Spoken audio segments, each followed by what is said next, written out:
जब William Hodson, John Nicholson तथा general Wilson Delhi को फिर से अपने अधिकार में ले रहे थे, तब दिल्ली के हजारों हिंदू और मुस्लिम परिवार दिल्ली छोड़कर निकटवर्ती जंगलों एवं गांवों में भाग गए थे।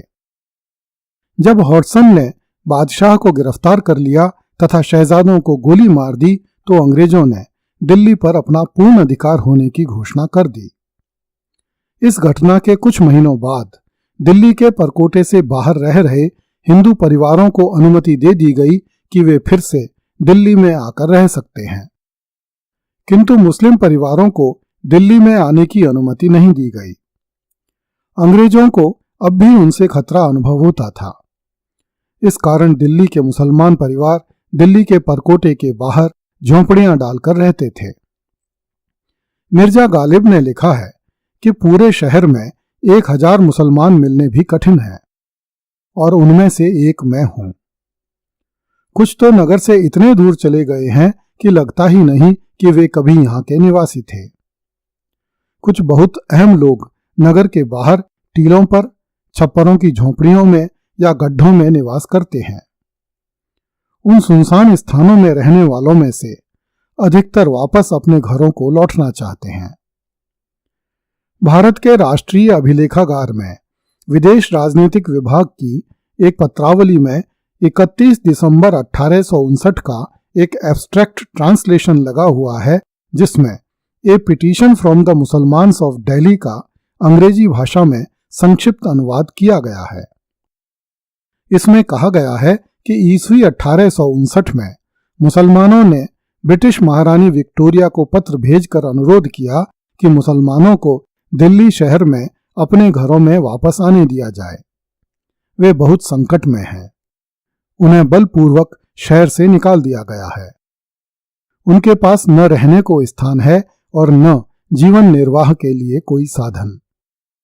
सर्दियां आने वाली हैं। दिल्ली के मुसलमानों की मलिका विक्टोरिया से यह इल्तिजा है कि हमें इस तकलीफ देह और दयनीय हालत में बेतहाशा सर्दी सहन न करनी पड़े। हमें आशा है कि महारानी विक्टोरिया अन्य दयालु शासकों की तरह दिल्ली के मुसलमानों की गलतियां क्षमा करेंगी तथा उन्हें उनके पुराने घरों में लौट जाने देंगी। अन्यथा दिल्ली के मुसलमानों के पास भिक्षा मांगने के अतिरिक्त और कोई उपाय नहीं बचेगा। ईस्वी 1860 में महारानी विक्टोरिया की सरकार ने इन मुसलमानों को इस शर्त पर दिल्ली में प्रवेश करने की अनुमति प्रदान की कि वे ब्रिटिश सरकार के प्रति अपनी वफादारी का कोई लिखित प्रमाण या साक्ष्य प्रस्तुत करें। बहुत कम मुसलमान ऐसे थे जिनके पास कंपनी सरकार के ब्रिटिश अधिकारियों के हाथों से लिखे हुए कोई पत्र, प्रमाण पत्र या अन्य दस्तावेज उपलब्ध थे। अतः बहुत ही कम मुसलमानों को दिल्ली में प्रवेश करने की अनुमति मिल सकी। जो मुसलमान दिल्ली में नहीं आ सके, उनके घर सरकार ने नीलाम कर दिए।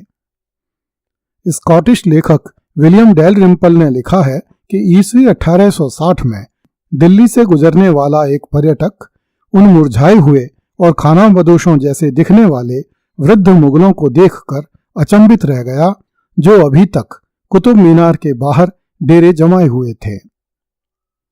दिल्ली के पूर्व चीफ कमिश्नर चार्ल्स सैंडर्स की घमंडी पत्नी मैटिल्डा सैंडर्स ने लिखा है कि बड़ी संख्या में लोग प्रतिदिन भूख या शरण न होने के कारण मर रहे हैं। मुफस्सिलाइट नामक एक समाचार पत्र ने जून 1860 के अंक में लिखा, मुसलमानों के दिल्ली से बाहर रहने का कोई कारण नहीं है। लोग संकट में हैं क्योंकि वे भूखे मर रहे हैं। उन्हें नगर के बाहर निकाल दिया गया है और उनका सब कुछ लूट लिया गया है। हजारों मुसलमान बेघर और बेसरो सामान होकर घूम रहे हैं। हिंदू अपनी फर्जी वफादारी पर फूले हुए सड़कों पर अकड़ते घूम रहे हैं। अंग्रेजों को अब यह नहीं सोचना चाहिए कि दिल्ली को पर्याप्त सजा नहीं मिली है। जरा उन खाली सड़कों पर जाकर देखें जहां घास उग आई है। ढा दिए गए घरों पर दृष्टिपात करें और गोलियों के निशानों से छिदे हुए महलों को देखें। मिर्जा गालिब ने जनवरी 1862 में अपने एक मित्र को पत्र लिखा कि दिल्ली में जो थोड़े बहुत मुसलमान बच गए हैं वे अब या तो कारीगर बन गए हैं या फिर अंग्रेजों के नौकर। बहादुर शाह जफर की औलादें जो तलवारों के नीचे आने से बच गई हैं 5-5 रुपया महीना पाती हैं। औरतों में जो बूढ़ी हैं वे कुटनियां हैं और जो जवान हैं वे तवायफ बन गई हैं। दिल्ली की मुगल औरतों के पतन का एक बड़ा कारण यह भी था कि अंग्रेजों को पक्का विश्वास था कि दिल्ली के मुगलों ने विद्रोह के दौरान अंग्रेज औरतों से बलात्कार किए थे। इसलिए जब दिल्ली उनके हाथ में आ गई तो उन्होंने मुगल औरतों को अपने बलात्कार की शिकार बनाया। हालांकि चार्ल्स सैंडर्स ने इस आरोप की जांच की तथा अपनी जांच रिपोर्ट में कहा कि मुगलों ने किसी भी अंग्रेज औरत के साथ बलात्कार नहीं किया था। मुगलों पर अंग्रेजों की ओर से यह निराधार आरोप लगाया गया था, किंतु इस मानसिकता के चलते अंग्रेज सिपाही दिल्ली पर कब्जा करने के बाद शाही हरम की 300 बेगमों को उठाकर सैनिक शिविरों में ले आए और उनके साथ बलात्कार किए। जिन औरतों को अगवा नहीं किया गया था वे भी पेट की आग बुझाने के लिए वेश्यावृत्ति करने के लिए विवश हुई। गालिब ने अपने एक मित्र को लिखा, आप यहां होते तो किले की औरतों को शहर में घूमते फिरते देखते।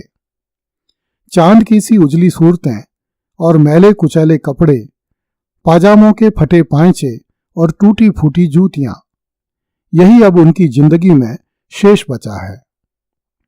अगली कड़ी में देखिए, अंग्रेजों का आरोप था कि लाल किला फिर से भारत पर शासन करना चाहता था।